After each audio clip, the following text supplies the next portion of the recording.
receiving this transmission. You are the Resistance. And thank you for joining us. We are live broadcasting worldwide. I am your host, Alex Jones. We're going to have Owen Schroyer co-hosting from the ATX with us today. We have Katie Hopkins from Moscow with some big developments from there joining us via Skype and so much more. We're obviously going to be opening the phones up so all of you have a chance to give your take, your view on what's happening in North Korea. But here's the final equation. Mainstream media is trying to spin this, that it's a good thing for communist China, that it's a good thing for North Korea. The Washington Post is. You've got the Democrats apoplectic. We've got compilation videos on Infowars.com just running the whole thing down. Here's what's happening. The globalists were using North Korea as a set piece, giving it the weapons, giving it the missiles, but keeping it in a very, very controlled, collapsed fashion as a set piece to control that whole region. If Trump can come in and swoop in like we did 40 years after being enemies with Vietnam and turn it into an American ally, it's a giant coup for humanity, especially the people of North Korea.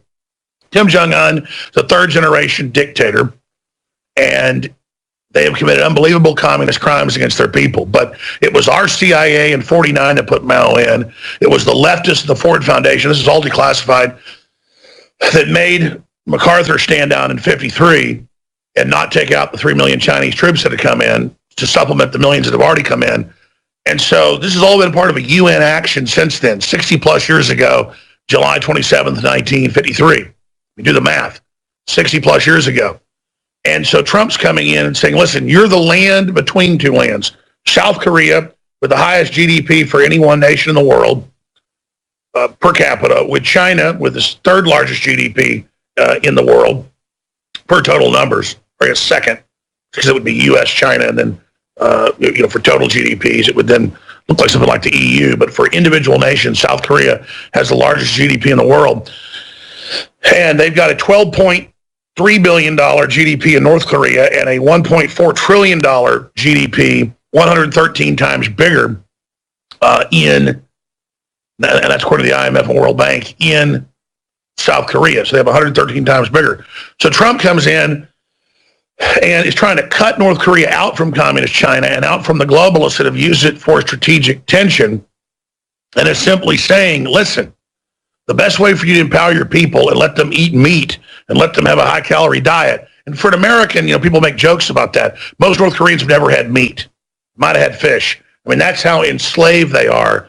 That's the true dark ages of communism they're in. So if he can go in there and at least create some type of capitalist system with a ruling class, that will trickle down to the people and be a better system and reform them over time, like we've seen in China. But China's still terrible and horrible and slave factories and kills political dissidents, but compared to Mao killing 80-plus million people, they probably only killed, most estimates are, 15 million since Mao was in. It's a reform of sorts. Well, if you've got hundreds of thousands of people in slave camps, millions that have been killed, starved to death in North Korea, the sanctions only work if you crush the regime. That still hurts the people, but then get them to get off the people's back and then allow liberalization, as it's called, economically in these regimes. That doesn't mean liberalization as in the liberals turning us into North Korea. So Trump is shaking it up. He's had a lot of smart advisors doing this. I agree with it. It doesn't mean I like backslapping of Kim Jong-un. It doesn't mean I like all the glad handing, but it shows that Trump understands the Asian system of face as well, and that he has to do that for their own propaganda in North Korea, almost forcing Kim Jong-un to accept the deal of a carpet of gold instead of a carpet of bombs. We'll break it all down straight ahead. I'm Alex Jones. History's happening. Infowars.com. Newswars.com. Please be part of the history. Spread those links. Jam it down Soros and Hillary's big, fat, stinky, disgusting throats.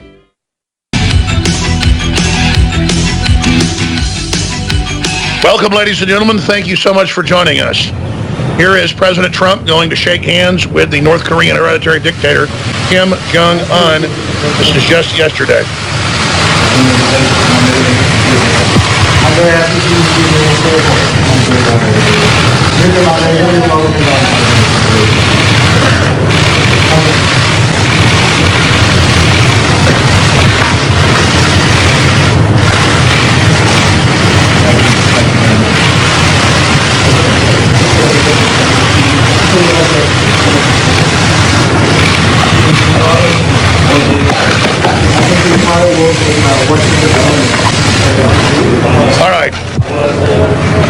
ladies and gentlemen. It is Tuesday. We are broadcasting worldwide, ladies and gentlemen. Of course, it's really now Wednesday over in North Korea, over in Singapore.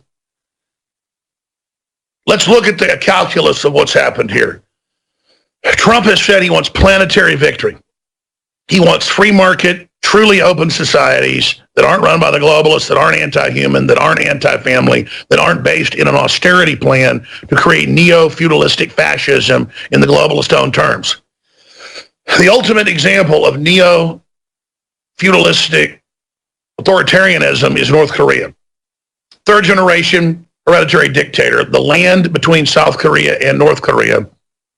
And Trump rightfully said, look at yourself as the land between these two giant economic superpowers. You have a $12.3 billion gross domestic product in North Korea, and that's probably puffed up numbers. South Korea has a 1.4 trillion GDP. That is the largest for a population that size in the world. Per capita, they have the number one economy in the world, the most connected internet-wise, highest level test scores, you name it, South Korea.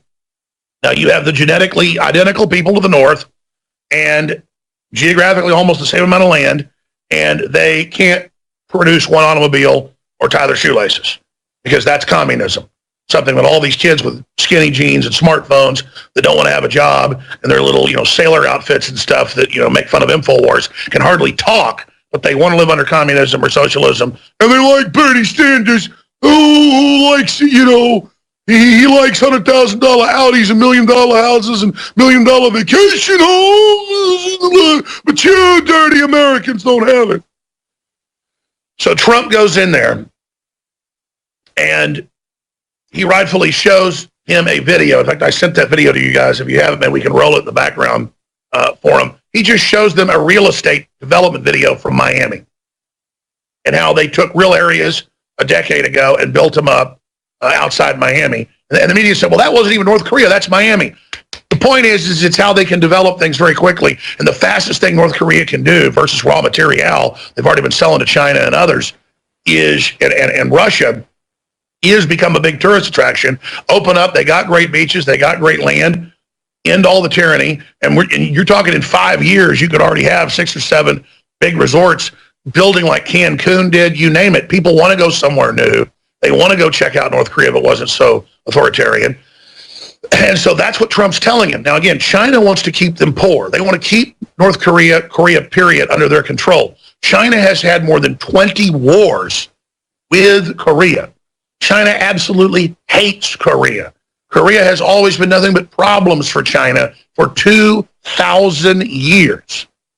The Japanese can't stand Korea. They're constantly invading it. So these three groups have always been at war with each other. And Trump is going in there and saying, look at South Korea. They went with us, and they've got a $1.4 trillion economy. Their average person makes like $80,000 a year. Your average person makes, a couple $100 a year? You want to join us. They have the top medicine. They have the top everything. You want to go that direction. Look at the culture. Look at the music. Look at everything coming out of South Korea. It's super successful all over the world. Movies, music, art, literature, computers, science, technology, weapons. It's all out of South Korea. It's rivaling Japan. What happened to you? What happened to you? Well, you've been under communism. And so Trump shows them art, literature, culture, shows them a video with cut-ins of North Korea, of symphonies and music and industry and things, to show them the difference of what you've been under, just like he'd show Eastern Germans a video if he could, a film clip of what you're living under versus what you could do. And our sickening evil media, when you got the West and capitalism and freedom of religion and everything, literally reaching a hand out to North Korea, something our elites since 1949 have not done. Our corrupt Ford Foundation and Annenberg Foundation and these big globalist foundations since 49 put Mao Zedong in power, had him invade Korea, and ordered MacArthur to stand down. And they use it as a model of UN control to practice, just like Hitler and Stalin had split up Poland or split up other areas of Europe before World War II or in the first years of it. before the big war kicked off, during the German expansion, Russia and Germany would divide countries. Well, the UN set it up where it'd be the arbiter set up by the Rockefellers on record to decide how land would get divided up. And if you look all over the world, the West and Russia would divide up land, or the West and China would divide up land. So that's basically what happened. They tested that whole police action that killed hundreds of thousands of Americans, 3 million Koreans on both sides. Now, 60 plus years later, to the grandson of the first communist dictator, Trump is, turn it loose. We'll have no more drills. We'll pull our military out 80%. You've got to cut your military. You've got to get rid of all the nukes. We will instantly come in with power stations. We will come in with sewer treatment. We will come in and we will start building giant hotels here next year. By next year, we will start building gigantic hotels.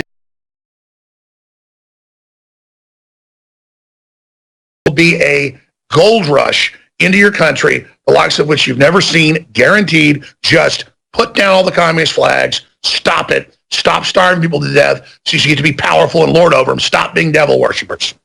I mean, it's that simple. Put down the red devil flags, just stop it. If you'll just do that, you notice they were using their national flag at these events, not their Communist Party flag. See, they're already starting to remove that a little bit. So that's the reality of what Trump went in and showed him. And it's the right thing to do, because you could leave it where China gets all the raw materials for nothing. China uses it as an absolute slave colony, just like the China uses its own people as slaves. The Communist Chinese see the poor farmers and all their people as just dog meat. They see them as absolute food. They see them as absolute garbage. The Chinese told the U.S., go ahead and nuke us. We want to get rid of half our population. While they signed up with the Rockefellers to reduce their population massively with the one-child policy and killed 500, per town in some areas. We're talking about 50 million, children, little girls nationwide that got killed. But we're talking about massive, massive, massive numbers of people and in mobile execution vans and just this ruthless, cold-blooded, anti-human, perfectly communist, perfectly technocrat attitude of China, who really is the villain. China owns Hollywood. China owns our debt. China's all over the South China Sea. China's expanding. China's threatening everybody. China got the Office of Personnel Management files, 21 million from Obama. China is the dominant force expanding. Russia's not in our business. Russia's trying to stabilize itself. The U.S. is trying to stabilize itself. And Trump's trying to use our power. He's trying to use that to parlay it into unifying Korea, basically, with economic power into the next decade. And into the decade after that, having real unification like Eastern and Western Germany, and it's within grasp. We have people absolutely demonizing that idea and coming after it and saying, well, this is a terrible thing Trump's done. If Obama could have done 1/10 of this, they would have given him another Nobel Peace Prize. But I don't think Trump wants one of these so-called peace prizes, because Kissinger and Al Gore and people have got him, and Obama has him. It's a albatross around your neck. When we come back, we'll play some clips of Trump's powerful press conference. Owen Schroyer is going to chime in as well. And we've got Katie Hopkins from Moscow coming up, bottom of the hour. But straight ahead, Trump says, I said, look at it from the perspective of real estate. Between China, the second biggest economy in the world, South Korea, independently, the highest GDP in the world. Think for yourself, be smart, get out of the communism, get rid of it, and stop enslaving your people. This is the best shot for communist evil to get its boot off the neck of those people, and Trump's knocked it out of the park again.